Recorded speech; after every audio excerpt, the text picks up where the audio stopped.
అందరికీ నమస్కారం అండి. తెలుగు స్టోరీ బుక్ ఛానల్కి స్వాగతం. ఈరోజు నేను మీకు వినిపించబోతున్నా కదా, కొడుకు ఎప్పటికీ కొడుకే. కథను చివరి వరకు వినండి. నచ్చితే లైక్ చేయండి. కొత్తగా మన ఛానల్ని చూస్తున్నట్లయితే కనుక సబ్స్క్రైబ్ చేసుకోవడం అస్సలు మర్చిపోవద్దు. మరిక కథలోకి వెళ్ళిపోదామా? నాన్న, స్టేషన్ వచ్చింది అన్న మాటలతో పరధ్యానంగా ఉన్న దంపతులిద్దరూ ఆలోచనల్లో నుండి బయటపడి కారు దిగి ప్లాట్ఫారం వైపు అడుగులేయగా కొడుకు వారి సామాన్లు పట్టుకొని వారి వెంట నడిచాడు.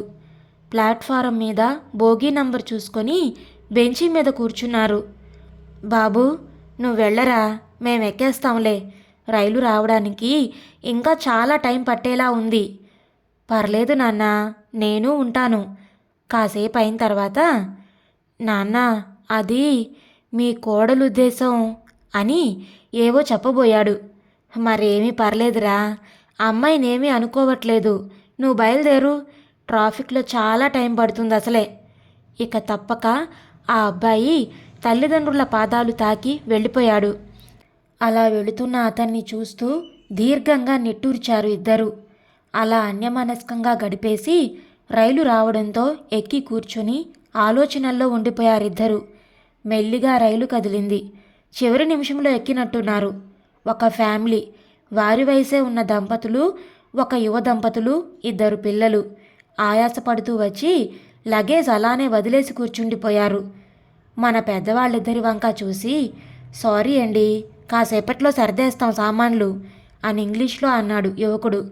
ఏమీ సమాధానమియ్యక అలాగే నిర్లిప్తంగా ఉన్నవారి వంక ఆశ్చర్యపోతూ చూసి ఊరుకుండిపోయాడు.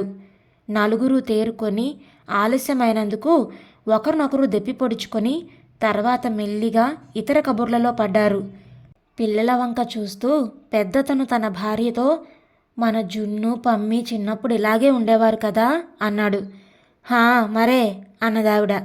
అమ్మయ్యా, మీరు తెలుగు వాళ్ళేనన్నమాట అన్న మాటలకి తలెత్తి చూడగా ఆ పిల్లల తండ్రి వీళ్లతో, నమస్తే అండి, నా పేరు కమల్ అని పరిచయం చేసుకున్నాడు. పెద్దవాళ్ళు కూడా విశ్వనాథ్, రూప అని పరిచయం చేసుకున్నారు. అంతకన్నా ఏమీ మాట్లాడకపోవడంతో కమల్ కూడా మాట పొడిగించలేదు. పదండి, మిమ్మల్ని మీ సీట్ల దగ్గర కూర్చోబెడతాను, కాసేపు నడుం వాలుద్దాం అన్నాడు కమల్. పిల్లలు మేము కూడా వస్తామని మారాన్ చేయడంతో సరేనని వారిని కూడా బయలుదేరదీశాడు. వాళ్ళందరికీ ఒకే చోట రిజర్వేషన్ దొరకలేదు. మరి పెద్దవాళ్లతో పిల్లల్ని పంపుతూ ఉండడం చూసిన మన పెద్ద ఆయన, అంతే మరి, daughters are daughters forever, sons are sons till they get married. పిల్లల్ని తల్లిదండ్రుల మీద వదిలేసి ఇతని సుఖం ఇతను చూసుకుంటున్నాడు అని ఎంత లో వాయిస్లో గొణుక్కున్నా అందరికీ వినిపించేసింది. అపరిచితుని నోటి నుంచి అంత కటువైన మాటలు వినిపించడంతో అందరూ బిత్తరపోయి అతని వంక చూస్తూ ఉండిపోయారు. పెద్దవారిని పిల్లల్ని దింపి తిరిగి వచ్చి విశ్వతో అన్నాడు కమల్. ఏంటంకుల్ అంత మాట అన్నారిందాక? కొడుకులకు అంతకన్నా ఏమి తెలుసు? ఇలా తమ బాధ్యతల్ని పెద్దవాళ్ల మీద వదిలేసి ఇబ్బంది పెట్టడం మినహా. అదే కూతురైతే కష్టపెట్టకుండా చాలా ప్రేమగా చూసుకునేది. అందుకే నేను అన్నది, కూతుళ్ళు ఎప్పటికీ కూతుళ్లే, కొడుకులే పెళ్ళైన వరకే కొడుకులు అన్నారు. అయితే అంకుల్, మీరు కూడా మీ పెళ్ళైన వెంటనే మీ పేరెంట్స్కి కొడుకులా ఉండడం మానేశారా? అనుకోని ప్రశ్నకి ఆశ్చర్యపోయి, అటువంటిదేమీ లేదు, నేను నా తల్లిదండ్రుల్ని బాగా చూసుకున్నాను అన్నారు గొప్పగా. అయితే మీ భార్యాబిడ్డల్ని నిర్లక్ష్యం చేసుంటారు. ఒకరిని బాగా చూసుకుంటూ ఉంటే ఇంకొకరికి కంప్లైంట్ ఇచ్చే అవకాశం ఇచ్చే ఉంటారు, లేదా వారెక్కడో రాజీ పడే ఉంటారు అన్నాడు కమల్. అదేమీ లేదు, ఎవరికీ ఆ అవకాశం రానివ్వలేదు అన్నారు ఆయన బింకంగా. నిజమా? ఎప్పుడైనా ఇరువురిని, అంటే అమ్మా నాన్నల్ని, భార్యాబిడ్డల్ని విడిగా అడిగారా? తెలుసుకోవడానికి ప్రయత్నించారా అన్నాడు కమల్. ఆ అవసరం, అనుమానం ఎప్పుడూ రాలేదు అని కాస్త తత్తరపడుతూ అన్నారు భార్య వైపు చూస్తూ. ఆవిడ వెంటనే కిటికీలోకి చూపు తిప్పుకోవడంతో ఆవిడ మనసులో ఏదో కొత్త భావం గమనించారు. మీరూరుకోండి అంది కమల్ భార్య చిన్న గొంతుకతో. అయినా అతను కొనసాగించాడు. మీ మాటల ద్వారా ఒక విషయం అర్థమైంది అంకుల్. మీకు మీ అబ్బాయి ప్రవర్తన వల్ల అతని మీద ఈ అభిప్రాయం ఏర్పడింది అని, దాన్ని అందరు మగపిల్లలకు అన్వయిస్తున్నారు అని. సారీ, అది సరైన అభిప్రాయం కాదు అంకుల్. కానీ ఒక్క మాట, 25-30 ఏళ్ల వరకు కుటుంబ సంబంధాల విషయంలో ఎటువంటి మానసిక ఒత్తిళ్లు లేని మగపిల్లవాని జీవితంలోకి ఒక అమ్మాయి ప్రవేశిస్తుంది. పెళ్లినాటి ప్రమాణాలు ఒక రకమైన ఒత్తిడిని క్రియేట్ చేస్తాయి. తనని నమ్మి వచ్చింది అని ఒకలాంటి ఫీలింగ్ మొదలైన అతనికి తల్లా పెళ్ళామా అనే ప్రశ్న వేస్తే ఎలా అంకుల్? మీరు కూడా ఇలాంటి పరిస్థితి ఎదుర్కొనే ఉంటారుగా. ఆంటీకి మీరున్నారు, మరి మీ కోడలుకున్నది మీ అబ్బాయే కదా. కొంచెం తెరిపివ్వండి అతనికి. కూతురుతో ఉన్నంత ఓపిగ్గా కోడలతో ఉండండి. సరేనబ్బాయ్, కొడుకు తన బాధ్యత పట్టించుకోనక్కర్లేదంటావు అయితే. ఎన్నో వయప్రయాసాలు కోర్చి ప్రయోజకుల్ని చేస్తే, కొడుకులు తల్లిదండ్రులను నిర్లక్ష్యం చేస్తే తప్పేమీ లేదా? పరాయి ఇంట్లో ఉన్న కూతురు చేయగలేంది కొడుకు చేయలేడా? మీరిద్దరు ఇక ఊరుకోండి అన్నారు ఇద్దరి భార్యలు. మాట్లాడిని రేఖ అని కొనసాగిస్తూ, అలా ఎందుకంటాను అంకుల్? తప్పక తల్లిదండ్రుల పట్ల పూర్తి బాధ్యతతో మెలగాలి. కాదని ఏ కొడుకు అనడు. తల్లిదండ్రుల పట్ల చనువు కొద్దీ ఏమీ అనుకోరని కొన్ని ఫార్మాలిటీస్ పాటించకపోవచ్చు. అంత మాత్రాన వారి మీద గౌరవం, ప్రేమ లేవనా? మీ పట్ల ఏం జరిగిందో నాకు తెలియదు, కానీ చిన్నప్పుడు తప్పటడుగులు వేసేటప్పుడు వేలు అందించినట్లే జీవితంలోని ముఖ్య ఘట్టంలో అలానే అతను బ్యాలెన్స్ అవడానికి హెల్ప్ చేయండి. అనుభవజ్ఞుడిగా మీ కొడుక్కి సపోర్ట్ ఇవ్వండి. కూతురికి నేనేమీ ట్రైనింగ్ ఇవ్వలేదే. ఆమెకి దన్ను మీ అల్లుడి నుంచి లభించి ఉండొచ్చు, లేదా ఆమె ప్రతిఘటనకి సిద్ధపడి ఉండొచ్చు. ఈ క్రమంలో మీలాగే ఇంకో తల్లిదండ్రులు తమ కొడుగ్గా ఉండడం మానేయడానికి, మీలా క్షోభ అనుభవించడానికి మీ కూతురు కారకురాలైంది అనంటే మీరు ఆమోదిస్తారా? కూతురు మిమ్మల్ని బాగా చూసుకోవాలని ఎంత స్వతంత్రంగా మీకోసం తాపత్రయపడుతుందో అంతే స్వతంత్రం మీ కోడలు పుచ్చుకుంటే మీరు తప్పు పట్టడం కరెక్టేనా? అంకుల్, అందరు జంటలకి పెళ్ళైన తర్వాత అత్తమామలనే కొత్త బంధం ఏర్పడుతుంది. అమ్మాయికైనా అబ్బాయికైనా అది పాటించడం ధర్మం, బాధ్యత. ఇది నిర్వహించడంలో కొన్నిసార్లు అటువారికి కానీ ఇటువారికి కానీ తక్కువ సమయం ఇవ్వవలసి వస్తే వారిని నిర్లక్ష్యం చేసినట్టు కాదంకుల్. చిన్నవాణ్ణి ఎక్కువగా మాట్లాడాను అనుకుంటే క్షమించండి అని కమల్ పెద్దవాళ్ళిద్దరినీ పిల్లల్ని భోజనానికి తీసుకురావడానికి వెళ్ళాడు. కమల్ బయలుదేరుతూ ఉండగా ఎదురుగా మూర్తిగారు కనబడ్డంతో భోజనం చేసేద్దామా అన్నారు. సరేనని మిగిలిన వారిని కమల్ తీసుకొచ్చాడు. అందరూ భోజనానికి తయారయ్యారు. అబ్బాయి పార్సిల్ కట్టిస్తానంటే వద్దన్న సంగతి మర్చిపోయారు విశ్వవాళ్ళు. అది చూసి మూర్తిగారు వారిని జాయిన్ అవ్వమన్నారు. వద్దని వారించి విశ్వగారు క్యాటరింగ్ వాడి కోసం లేవబోతూ ఉండగా 18, 19 బెర్త్ నెంబర్స్ వారికి ఫుడ్ పార్సిల్ సార్ అని డెలివరీ బాయ్ వచ్చాడు. ఎవరు బుక్ చేశారు అంటే కార్తీక్ అని చెప్పాడు అతను. కార్తీక్ అంటే వాళ్ళ కొడుకు. సంతోషంతో కూడుకున్న కాంతి వాళ్ళ కళ్ళల్లో చూసి చిన్నగా నవ్వుకున్నాడు కమల్. భోజనం అయ్యి కమల్ భార్య పిల్లలతో వెళ్ళిన తర్వాత ఆ అబ్బాయి రోషంగా మాట్లాడాడు. ఏమీ అనుకోకండి అని అన్నారు మూర్తిగారు. మీరు విన్నారా అని అడగ్గా ఇంచుమించు అని జవాబిచ్చి అతని మనసులోని ఆవేదన బయటికి రావాలని కల్పించుకోకుండా దూరంగానే ఉండిపోయాను అన్నారు. విశ్వ నవ్వి అతను మాట్లాడడం మొదలెట్టిన తర్వాత కోపం వచ్చిన మాట నిజమే, కానీ కుర్రాడు ఎలా సపోర్ట్ చేసుకుంటాడో చూద్దామని వాదన కొనసాగించాను. నాకు కూడా కొన్ని థాట్స్ ఇచ్చాడు. మీ అబ్బాయి లాయరా అని అడిగారు విశ్వ. అతను మా అల్లుడు. అవునా, మీ అబ్బాయి అనుకున్నాను. అలానే చూసుకుంటాడు మమ్మల్ని. వాళ్ళ అమ్మ వాళ్ళు ఒక్కోసారి దెప్పుతారు. ఏరా మేం గుర్తున్నామా అని. నవ్వేసినా ఆ రోజు కొంచెం డల్ అవుతాడు. మళ్ళీ మామూలే. అమ్మాయి ముందు ఏమీ కానట్టే ఉంటాడు. తన వల్ల అతను మాట పడితే బాధపడుతుందని ఇలానే స్ట్రగుల్ అవుతాడు అతను అని ఆగిపోయారు. విశ్వాస ఆలోచనగా చూస్తూ ఉండిపోయారు. కొత్త ఆలోచన మొదలైనట్టుంది అతని మనసులో. కాసేపు కిటికీలో నుంచి బయటకు చూస్తూ మూర్తిగారు మళ్ళీ మాట్లాడడం మొదలెట్టారు. మనం కొడుకుల పట్ల చూపించే ప్రేమ స్వార్థపూరితమైంది అని అనిపిస్తుంది సార్ ఒక్కోసారి. వాడు బాగా చదువుకోవాలి, మంచి ఉద్యోగం సంపాదించుకోవాలి వంటివి మామూలే అయినా పెద్దయ్యాక మనల్ని బాగా చూసుకోవాలి, మనకి వాడే ఆధారం, మన బాధ్యత అంతా వాడిదే అని ఎన్నో ఆపేక్షిస్తాం. కూతురికి సమానంగా చదువు చెప్పించినా, ఉద్యోగం వచ్చినా అంతకు తగ్గ అబ్బాయిని వెతికి పెళ్లి చేసి పంపించేస్తాం. మన బాధ్యత అయిపోయిందని సంతృప్తి చెందుతాం. కానీ మనం పెద్దయ్యాక మన బాధ్యత మన అమ్మాయి తీసుకోవాలని మనం అస్సలు అనుకోం. అందుకనేనేమో అమ్మాయి ఒక్క ఫోన్ చేసినా, ఒక పండు కొనిచ్చినా, ఒక చీర పంచర చాపు పెట్టినా ఎంతో మురిసిపోతాం. ఎందుకంటే అక్కడ ఎక్స్పెక్ట్ చెయ్యం. అందుకనే బోలెడు సంతోషం. ఇక్కడ మూర్తిగారి భార్య ఉమా రూపగారితో, అదే కొడుకు చూస్తే బాధ్యత కదా, కోడలికి ఏ చీర కొన్నాడు, నాకేం కొన్నాడు, కోడలతోనే ఎక్కువ మాట్లాడతాడు, అమ్మని మర్చిపోయాడు, ఇలా ప్రతీదీ బేరుజు వేస్తాం అని అనసాగారు. అప్పుడు రూప, కొడుకు మీద ఆ మాత్రం ఆశ ఉండదా అంటూ, ఇంటి పనులన్నింటికీ అబ్బాయి పక్కన ఉండాల్సిందే, నేనైతే అస్సలు కష్టపెట్టేదాన్ని కాదు వాణ్ణి అన్నారు దీనంగా. ఉమ్మగారు, పాపం హెల్ప్ చేస్తున్నాడేమోనండి, ఇద్దరూ బిజీ ఉద్యోగులేమో, అందులో తప్పేమీ లేదుగా, మీ వారు ఎప్పుడూ హెల్ప్ చేసేవారు కారా? అయ్యో, మా అత్తగారు అసలు పన్నిచ్చేవారు కాదు.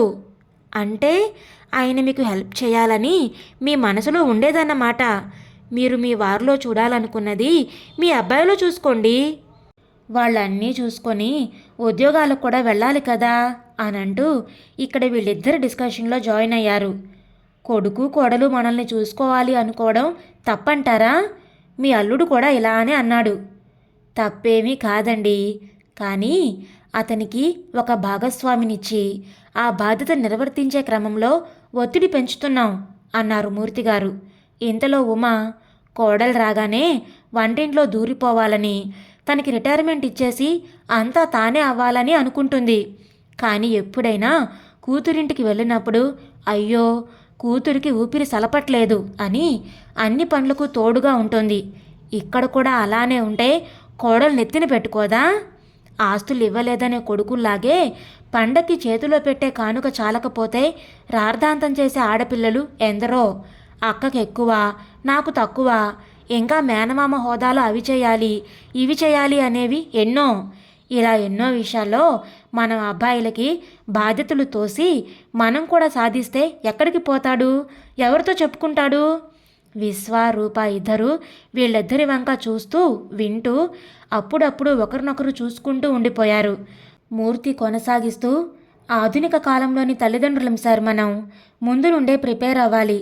పక్షి తన పిల్లలకి రెక్కలు వచ్చేంత వరకు శక్తినిస్తుంది, కానీ ఎగరడం వచ్చిన వెంటనే పిల్ల పక్షుల భుజం మీదకెక్కి కూర్చోదు కదా. మనం మన కొడుకులకు చిన్నప్పటి నుంచి మానసిక శక్తినివ్వాలి, బాధ్యత నేర్పించాలి, బంధాల పట్ల గౌరవం అవగాహన కల్పించాలి. ఇలాంటివి చిన్నప్పుడే బాగా నాటుకుంటాయి. కాబోయే అత్తమామలని వైట్ ఎలిఫెంట్ అని, మొగుని తోబుట్టువులని డస్ట్బిన్లని వ్యవహరించే అమ్మాయిలు ఎందరో. మన అమ్మాయి అలా కాకుండా చూడాలి. కొడుకు కోడలు పుట్టింటి వారిని చూడకూడదు, మనల్నే చూడాలి అనే భావన వీడాలి. కొడుక్కి కోరుకున్న జీవితం గడిపేందుకు అవకాశం ఇవ్వాలి, శక్తినివ్వాలి. మనం కూడా మన ఆరోగ్యం బాగా చూసుకోవాలి. మనం బలం అవ్వాలి, బరువు కాకూడదు. మన గౌరవం మనం కాపాడుకోవాలి. అప్పుడు మనం సెల్ఫ్ పిటీలో కూరుకుపోము. మీరన్న ఒక్క వాక్యం పట్టుకొని మీకు ఉపన్యాసం ఇచ్చాను అనుకోకండి. నా అభిప్రాయం ఇది. వింటున్న విశ్వగారు, మీరు అంటున్న ప్రతి మాట మా ప్రస్తుత సమస్యకి వర్తిస్తుంది. అందుకే సానుకూలంగా సావధానంగా వింటున్నాను అన్నారు. మెల్లిగా బెర్తులు వాల్చి నిద్రకు ఉపక్రమించారు. కానీ ఎవరి ఆలోచనల్లో వాళ్ళు ఉండిపోయారు. ఏదో నిర్ధారణకు వచ్చినట్లుగా విశ్వరూపగారులు చూపులు కలుపుకొని నిద్రకు ఉపక్రమించారు. మర్నాడు ఉదయం విశ్వరూప త్వరగా లేచి కూర్చున్నారు. అప్పటికింకా మూర్తి ఉమా లేవలేదు. విశ్వతో రూప అంటున్నారు, మనం అతిగా రియాక్ట్ అయ్యామా అనిపిస్తోంది. కార్తీ తనకి తగ్గ అమ్మాయిని ఎంచుకున్నాడు. కెరీర్కి తప్ప ఫ్యామిలీ రిలేషన్స్పై ప్రభావం లాంటివి ఊహించుకోలేదు. మనం ఏమి కోరుకుంటున్నామన్నది ఊహించడం లాంటివి తట్టలేదు వాడికి. మనం కూడా చాలా త్వరగా ఒక కన్క్లూజన్కి వచ్చేసాం. వాళ్ళకి ఇంకా సమయం ఇవ్వాల్సింది, మనం కొంచెం ఎదురు చూడాల్సింది. కిమ్ కర్తవ్యం ముందడుగు మనమే వేయాలి. భేషజాలు కాసేపు పక్కన పెట్టి ఇంటికి చేరుకోగానే ఫోన్లో అన్నీ మాట్లాడదాం అన్నారావిడ ఆయన చెయ్యి మీద చెయ్యి వేసి. ఇద్దరికి కొంచెం తెరిపిగా అనిపించింది ఇప్పుడు. తెల్లవారగానే అంతా మళ్ళీ ఒక చోట చేరిపోయారు. దిగాల్సిన స్టేషన్ రాగానే దిగి సామాన్లు చూసుకుంటూ ఉంటే కమల్ క్యాబ్ బుక్ చేసాగాడు. తర్వాత కమల్ విశ్వ దగ్గరికి వెళ్ళి, సారీ అంకుల్, నిన్న కొంచెం అడ్డంగా వాదించాను, ఏమీ అనుకోవద్దు అన్నాడు. లేదు కమల్, నిన్న నీతో మాట్లాడుతూ ఉంటే నాకు మా అబ్బాయితో మాట్లాడినట్టు, వాడి మనసులో ఏముందో తెలుసుకున్నట్టు అనిపించింది. అలాగే మూర్తిగారితో మాట్లాడుతూ ఉంటే మా వియ్యాల వారితో మాట్లాడుతున్నట్టు, వారికి మా వాడి పట్ల ఉన్న ప్రేమ తెలుసుకున్నట్టు అనిపించింది. నేను అనుకోకుండా మాట జారినా నాకు మంచే చేసింది అన్నారు నవ్వేస్తూ. ఇంతలో ఫోన్ మోగింది. చేసింది కార్తీ. నాన్నా దిగారా? దిగావు నాన్నా. మంచిది, క్యాబ్ బుక్ చేశాను, 7787 నెంబర్, పికప్ పాయింట్ దగ్గర రెడీగా ఉంది, వెళ్ళండి. సరే కార్తీ, వెళుతున్నాం అన్నారు తృప్తిగా నవ్వుతూ. కమల్ వాళ్ళకి కూడా క్యాబ్ కన్ఫామ్ అవ్వడంతో అందరూ పికప్ పాయింట్ వైపు నడిచారు. అక్కడికి చేరుకోగానే అక్కడ కార్తీ, అతని భార్య వల్లిని చూసి విశ్వరూప ఆశ్చర్యపోయి నిలబడిపోయారు. కార్తీ, ఏంటి మీరిక్కడా? వల్లి గబగబా రూప దగ్గరకొచ్చి ఆవిడ చేతులు పట్టుకొని, అత్తయ్య, పని ఒత్తిడిలో ఉండి ఉన్నారా తిన్నారా అని అడగలేదు. అప్రైజల్ మీద దృష్టే కానీ అసలైన మిమ్మల్ని పట్టించుకోలేదు. మీరలా వెళ్ళిపోతే మీ అబ్బాయి డీలా పడిపోయారు, తిండి సహించలేదు. అసలు మాకేం చేయాలో అర్థం కాలేదు. అందుకనే ఫ్లైట్ ఎక్కొచ్చేసాం. మేమక్కడ రిజైన్ చేసి ఇక్కడికి వచ్చేద్దాం అనుకుంటున్నాం అని గుక్క తిప్పుకోకుండా అంది. అప్పుడు రూపగారు, మీ తప్పేమీ లేదమ్మా, మేం తొందరపడ్డాం, మమ్మల్ని అని అనబోతూ ఉంటే వల్లి చప్పున రూప నోరు మూసేసి ఇంక పైన ఏమీ అనొద్దు అంది. వల్లి, మీ కెరీర్లో మీరు అనుకున్నది సాధించండి, మేమెప్పుడూ మీకు అండగా ఉంటాం, మా గురించి మీ ఫ్యూచర్ ప్లాన్స్ మార్చుకోకండి అన్నారు. లేదత్తయ్య, మీ తర్వాత ఏదైనా అని వల్లంది. అనుకోకుండా విశ్వ రూప ఒకరినొకరు చూసుకున్నారు. ఈ తతంగమంతా చూస్తున్న మూర్తి ఫ్యామిలీని గమనించి పరిచయాలు చేసి, చాలా థ్యాంక్స్ మీ అందరికీ అన్నారు విశ్వగారు. విశ్వగారు ప్లీజ్, అంకుల్ ప్లీజ్ అని మూర్తిగారు కమల్ ఒకేసారి అన్నారు. మీ కొడుకు కోడలు ఇద్దరు జెమ్స్ విశ్వగారు, వెళ్ళండి, అందరూ ఎదురు చూస్తున్నారు అని మూర్తిగారు పంపుతూ ఉండగా, తాతయ్య, అమ్మమ్మ అంటూ కార్తీ చెల్లెలు పిల్లలు వచ్చి చుట్టేసుకున్నారు. వెనగ్గా విశ్వగారి కూతురు అల్లుడు వస్తూ, కార్తీ ఏదో సర్ప్రైజ్ అని తెగ హడావిడి చేసి వచ్చేయమన్నాడు నాన్న, ఇందాకే చెప్పింది వదిన, వాళ్ళు ఇక్కడికే వచ్చేస్తున్నారటగా. విశ్వ అల్లుడు గట్టిగా నవ్వుతూ అన్నాడు. పనిలో పని, మీ షష్టిపూర్తి ప్లానింగ్ కూడా చేసేశాడు మావగారు కార్తీ, సూపర్ ఫాస్ట్, మీ కొడుకే కొడుకు అన్నాడు. ఇదండి ఈరోజు కథ. మీకు నచ్చిందా? నచ్చితే లైక్ చేయండి, షేర్ చేయండి. అలాగే మీ విలువైన అభిప్రాయాలను కామెంట్స్లో తప్పకుండా తెలియచేయండి. ఇంత మంచి కథను మనకు అందించిన రమేష్ గారికి మనందరి తరపు నుంచి ధన్యవాదాలు తెలియజేసుకుంటున్నానండి. ఇలాంటి మరెన్నో మంచి మంచి కథలు వినడానికి కొత్త వాళ్ళు మన ఛానల్ని తప్పకుండా సబ్స్క్రైబ్ చేసుకోండి. మరొక మంచి కథతో మళ్ళీ కలుద్దాం. అప్పటి వరకు ఉంటానండి.